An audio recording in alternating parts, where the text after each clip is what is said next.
Halo sahabat, jumpa lagi di Ruang Cerita dan Motivasi pada sesi video kali ini.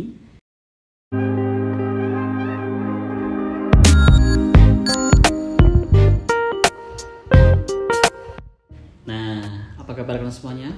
Mudah-mudahan dalam keadaan sehat selalu ya. Oke, pelit boleh nggak sih sahabat? Ada yang pelit nggak di sini? Gimana sih ciri-ciri orang pelit dan apa saja tanda-tanda orang yang pelit? Gimana? Kalian termasuk yang mana nih? Yang pelit apa yang nggak pelit? Coba ingat kalimat ini ya. Jadi jangan pelit karena di balik rezeki yang kita miliki, yang kita dapatkan ada milik atau hak orang lain yang berhak harus diberikan begitu. Oke, jadi tema video kali ini adalah tentang pelit. Pelit boleh tapi jangan keterlaluan atau kelewatan. Oke, apa itu sifat pelit dan ciri-ciri orang pelit dan perhitungan di sekitar kita? Oke, langsung saja ya. Yang boleh gabung boleh like dulu, subscribe, komen, dan share juga punya kata loncengnya. Oke, pelit adalah sifat bawaan yang sudah mengakar pada dirinya. Ini dikarenakan mereka selalu membiarkan pikiran negatif seperti harta berkurang mengikatnya. Jadi takut kekurangan harta, ya, takut kehabisan harta, gitu. Oke, orang dengan sifat pelit biasanya menghindari kerugian, baik berupa waktu maupun uang. Nah, biasanya mereka tidak mau mengeluarkan uang untuk membantu orang lain ya. Mereka memiliki pemahaman bahwa uang yang keluar tanpa keinginan mereka adalah sebuah kerugian, ya. Kemudian bahkan mereka rela ya mengorbankan segalanya hanya demi menghemat pengeluaran, begitu guys. Jadi banyak hal yang kita bahas di episode kali ini tentang pelit ataupun apa di istilah bahasa lain kedekut mungkin ya. Iya nggak sih? Bener nggak kalau orang Sunda teh? Ya, kalau kita sudah paham ya mengenai orang dengan sifat pelit atau perhitungan, langsung saja kita bahas pada sesi video kali ini ciri-ciri orang yang pelit. Oke, mudah-mudahan kita termasuk orang yang bukan pelit ya, begitu. Oke, yang pertama mungkin perhitungan ya. Jadi orang dengan sifat pelit biasanya akan sangat perhitungan. Mereka bukan hanya perhitungan kepada orang lain, tetapi juga dengan diri sendiri juga. Terlalu ngepres banget begitu ya pengeluaran. Padahal kita kadang-kadang butuh gitu. Nah, orang pelit ini bisa meminta kembalian walaupun hanya beberapa uang receh saja. Pernah menjumpai nggak ada teman atau orang yang cuma kurang 100 perak atau berapa perak, 50 perak bahkan ditungguin kembaliannya begitu. Nah, kemudian mereka juga bisa memakai barang-barang yang sama di setiap hari mungkin ya, atau terlalu menghemat listrik dan bahkan barang-barang lain yang kecil yang ringan gitu ya. Itu contoh saja ya. Kemudian berikutnya tidak pernah berbagi, kedekut apa-apa tadi istilahnya. Nah, orang yang memiliki sifat pelit ini sangat enggan ya, atau sungkan ya untuk berbagi dengan orang lain, share begitu ya. Mereka bahkan tidak mau membagikan makanan mereka walaupun sedikit saja. Mereka hanya akan memikirkan diri sendiri, perutnya kenyang sendiri, nggak mau berbagi dengan orang lain, ya. Dan sulit untuk berempati pada orang lain, sulit peduli, sulit memperhatikan keadaan orang lain di sekitar kita, ya. Apapun kalau bisa gratis misalnya. Nah, kemudian lagi apa? Membayar orang dengan murah. Jadi orang dengan sifat pelit ini biasanya membayar jasa orang. Jika kita minta tolong bantuan orang, mereka akan memberi upah dengan murah ya. Kadang-kadang tidak masuk akal ya. Jangan ya guys, kasihan.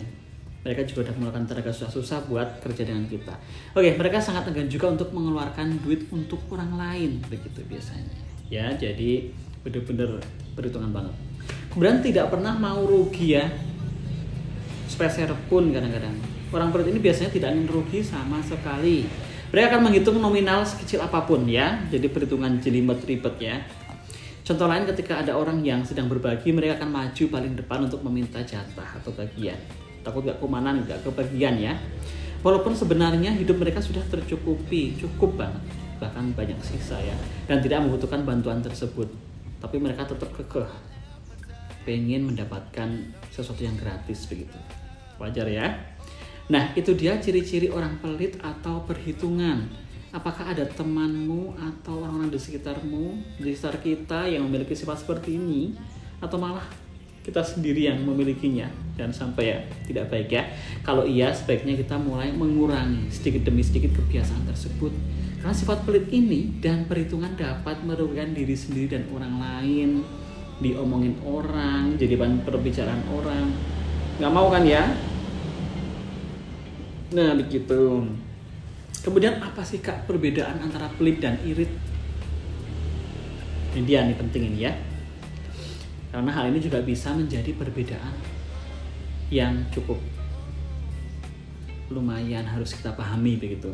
Biasanya orang pelit ini akan menabungkan semua uangnya dan enggan menggunakannya untuk keperluan apapun ya. Jadi benar-benar saving money. Apalagi untuk bersenang-senang. Sementara itu orang irit tetap menabung, tetapi hanya sebagian dari uangnya saja. Kemudian disisakan kita pikirkan untuk keperluan yang lain begitu.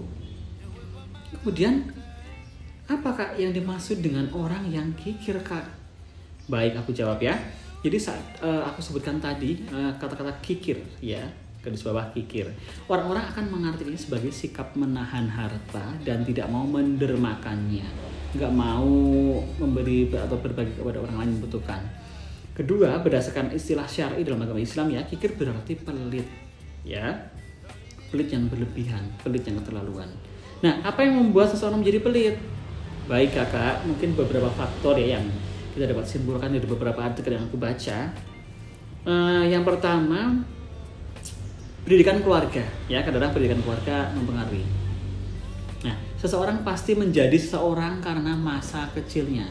Jadi orang menjadi seseorang karena masa kecilnya tadi. Tidak ada yang lahir langsung bisa berlari. Semua pasti dari kecil menjadi besar, begitu kan ya? Sama seperti kebiasaan dari masa kecil, jika tidak diperbaiki atau dirubah, maka bisa sekali terbawa sampai dewasa. Contohnya apa Kak? Gimana Kak contohnya? Baik ya, datang dari keluarga dengan anak yang banyak ya, jadi segala sesuatu harus rebutan, harus dibagi rata. Ini dapat membuat anak tersebut jadi terlalu protektif kepada barangnya, makanannya, kemudian barang-barang yang lain. Ini akan mengubah dia menjadi seorang yang pelit. Tapi kalau dia tahu orangnya bisa menjaga barang dengan baik, harusnya dia tidak akan seperti itu lagi. Melihat kebiasaan orang tua yang pelit dengan anaknya sendiri. Anak itu seperti cermin ya, kaca. Ia akan meniru banyak perilaku orang tuanya. Paham ya? Kemudian apa? Bantu diri kita sendiri sebelum membantu orang lain. Ditelan mentah-mentah dan dijadikan alasan.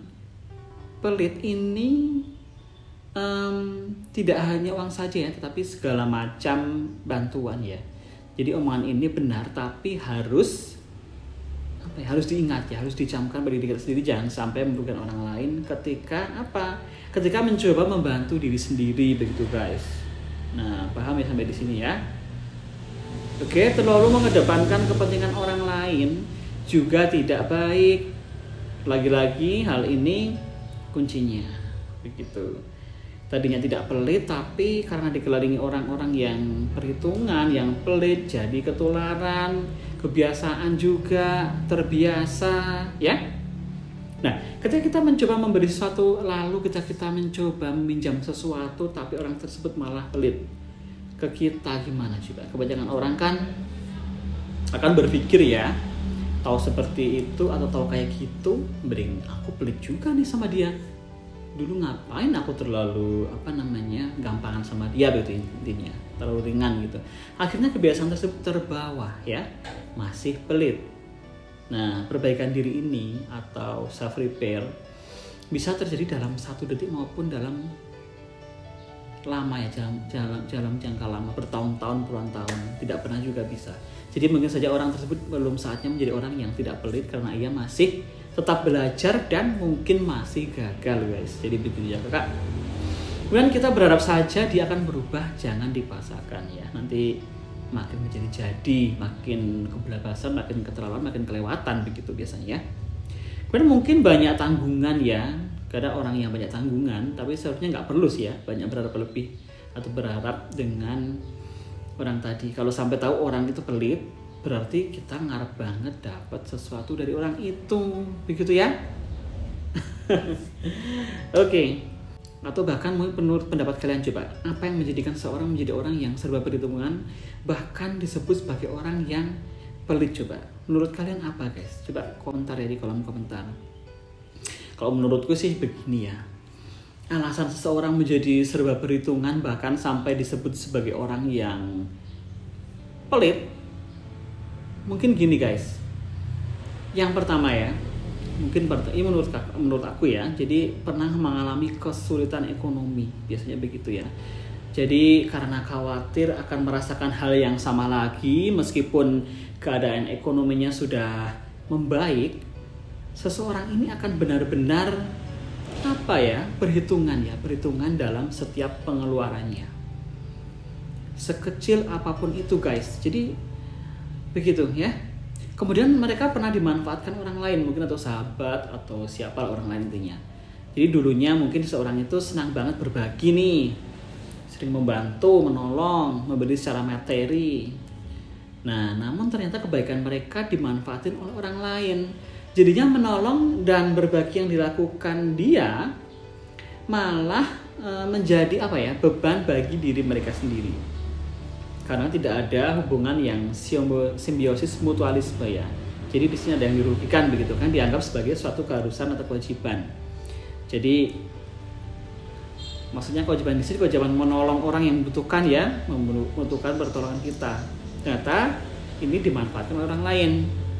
Ya. Gitu ya. Kemudian jika seseorang dibesarkan oleh orang tua atau anggota keluarga yang perhitungan dan pelit, jelas sifat atau karakter tersebut juga akan dimilikinya. Karena sudah kebiasaan ya, dari kecil diajarkan seperti itu, atau mungkin orang tuanya yang seperti itu, jadi ikut juga mereka anak-anaknya. Memang pada dasarnya sih adalah orang yang hemat ya. Jadi ada orang juga yang memang memiliki karakter hemat, yang punya pemikiran jika sesuatu barang belum rusak, masih layak digunakan, untuk apa beli yang baru? Atau mungkin masih bisa dipakai lagi, diperbaiki dulu gitu kan. Jadi kan mengirit pengeluaran. Misalnya nih, contohnya celana robek atau baju yang robek sedikit dijahit, atau ember bocor yang bagian atasnya udah agak retak apa-apa, kan masih bisa dipakai, dilem dan sebagainya begitu. Misalnya seperti itu, contoh simpelnya aja ya dalam kehidupan sehari-hari ya. Itu sih menurutku ya untuk contoh-contoh sederhananya. Terima kasih telah menyimak dan menonton topik dan cerita pada sesi video kali ini. Jadi apa yang dapat kita ambil pelajarannya dari video kali ini? Pelit boleh ya guys, sahabat, kakak, tapi jangan berlebihan. Yang wajar-wajar aja, jangan keterlaluan. Boleh pertimbangkan segala sesuatu hal, tapi tetap pada batasan yang wajar. Ya, ingat kita hidup bersosial dan bermasyarakat ya. Jadi kita tidak bisa hidup sendiri tanpa bantuan orang lain di sekitar kita tentunya. Ya, jadi hiduplah dengan bijak, baik, dan toleransi. Itu harus kita tanamkan pada diri kita sendiri, diri kita masing-masing, ya. Jadi biar terjadi hubungan yang selaras, serasi, dan seimbang di antara kita dengan orang-orang sekitar kita, ya. Oke, semoga bermanfaat ya videonya. Sampai jumpa di sesi berikutnya. Ada kata-kata yang kurang berkenan, saya mohon maaf. Aku pamit undur diri ya. Thank you. See you on the next video. Sampai jumpa di video berikutnya. Bye-bye.